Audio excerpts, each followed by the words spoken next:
Hello and welcome to livealittlehigher.com. This week we will be entering the month of Shvat, and Shvat is the month of the birthday of the trees. It's a very special month, and as it says in the Bnei Issachar Mameri, in Chodesh Shevat, it says, based on the order of the encampments, Shvat corresponds to the tribe of Asher, and the astrological sign of this month is Aquarius. So in the book, The Wisdom in the Hebrew Months, which I just got to bring you new information on the months, written by Rabbi Zvi Risman, and it's considered a jewel, this book. He says that we find a seemingly diverse or even somewhat contradictory array of factors associated with the month of Shvat. There's like paradoxes in this month. One, we see that Shvat corresponds to the tribe of Asher, and Asher, Jacob blessed Asher, and he says, from Asher his bread will have richness, and he will provide the kingly delicacies. Rashi explains that the food that comes from Asher was in the land will be very rich. Like they had a very rich and fertile land, and they were very well known for the olive trees. They lived in a place where these olive trees bloomed, and they became very rich because they sold this extra virgin oil where people came from all over the world to buy from them, and they became very rich. Asher also, they were very happy people. They were Asher, Ashrei, they come from gratitude, thanking Hashem. They were always thanking Hashem. They had very good midot. Their children were very well brought up because they were always happy with their lot. They were not looking at what they didn't have. They were happy with what they had. And this made this tribe very special. Even more, the Kohanim wanted to marry their sons with the daughters of Asher. Moshe Rabbeinu took Yaakov's blessing a step further, stating, Asher will dip his feet in oil. Not only will they be rich because they produced oil, what it says is that the abundance of olive groves was so much that it was so much olive oil that they had that they could even dip their feet in it. The Talmud records an incident illustrating how amply these blessings were fulfilled.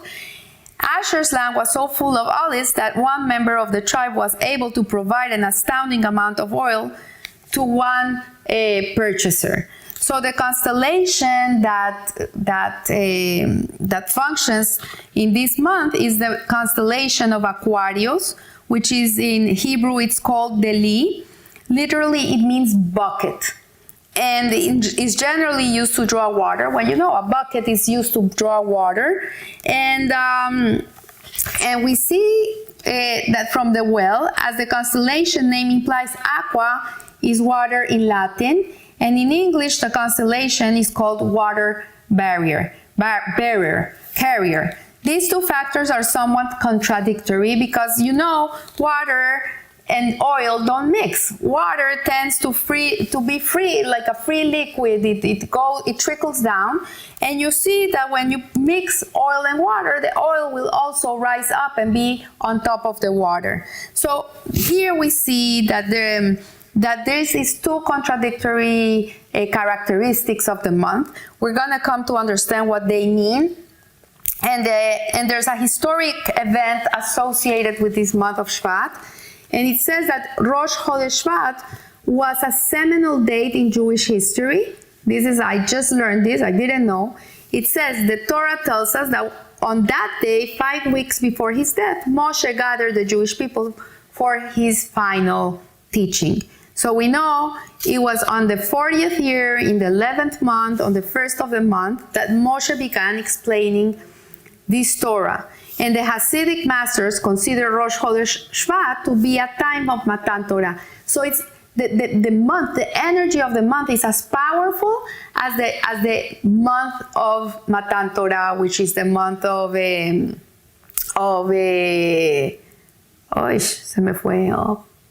the month I got married. I forgot.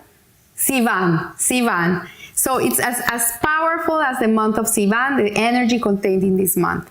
although it's not something that is known, that it's like people know about this.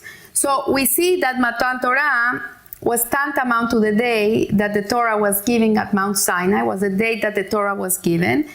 And because on that day, Moshe began explaining the Torah to the entire congregation of Israel. For 40 years, he was giving this, he was teaching the Jewish people the Torah that was given at Mount Sinai. We see that the Torah that was given to the Jewish people at the end of his life, which was the last book of Devarim, is known as the book of Mishneh Torah, because the last book of the 5 books of Moses in reality is like an autobiography of Moses. It's written in first person.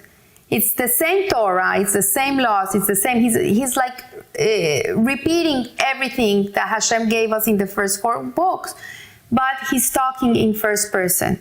So this book is called Mishneh Torah, which literally means repetition or review of the Torah, and which contains many previously mentioned laws. For this reason, Rabbi Tzadok HaKohen refers to Devarim as the beginning of Torah Shebe'al Peh, which is the oral Torah. So this last book of the 5 books of Moses that are written Torah is considered the beginning of the oral Torah.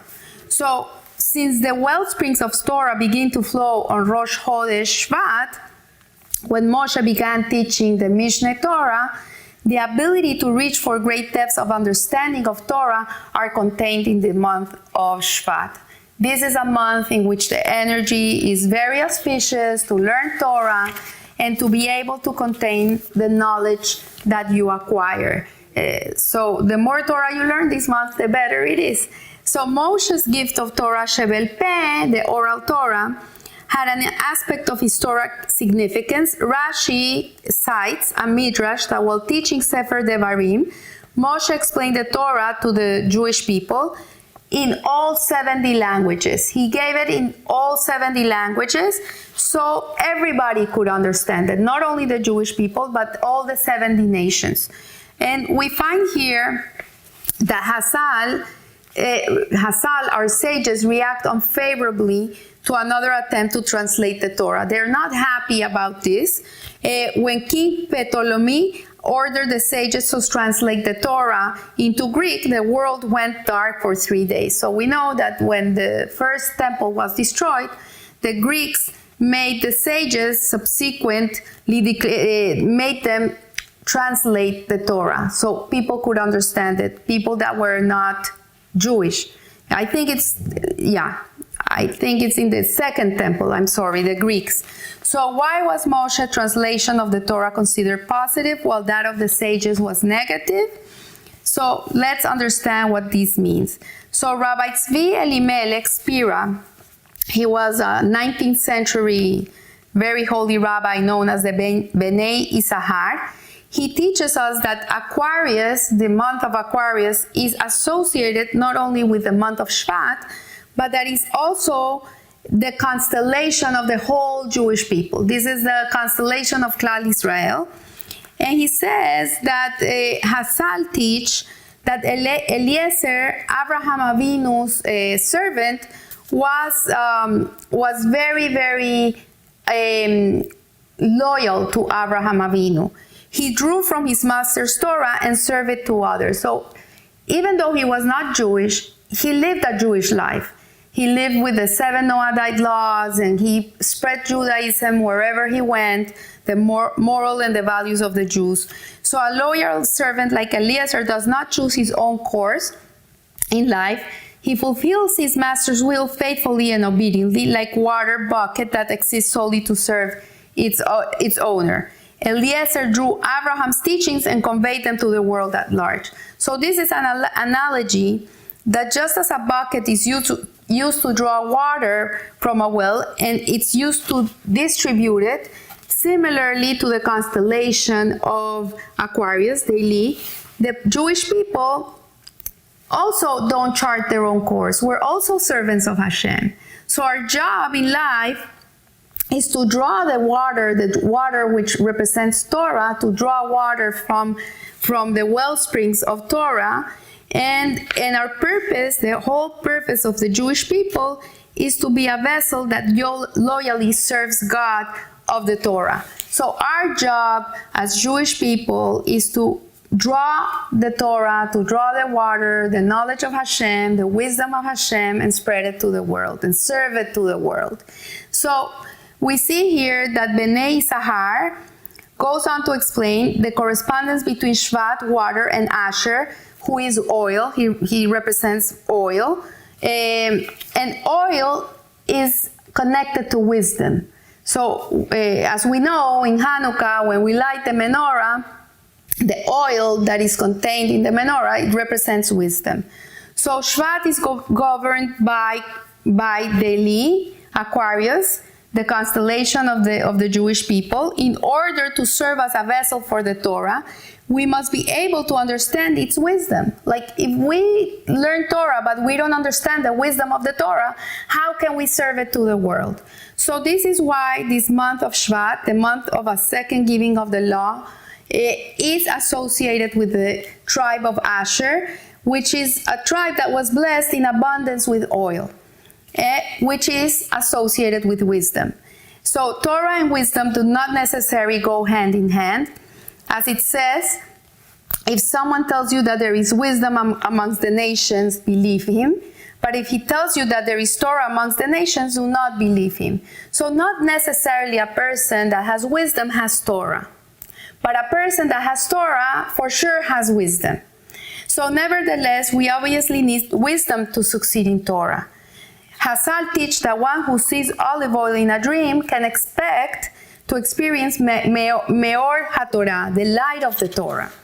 So we see that the Talmud states that one who sees Shlomo HaMelech in a dream can expect to become wise. So we know that Shlomo HaMelech was the wisest of men. He was considered the wisest of men.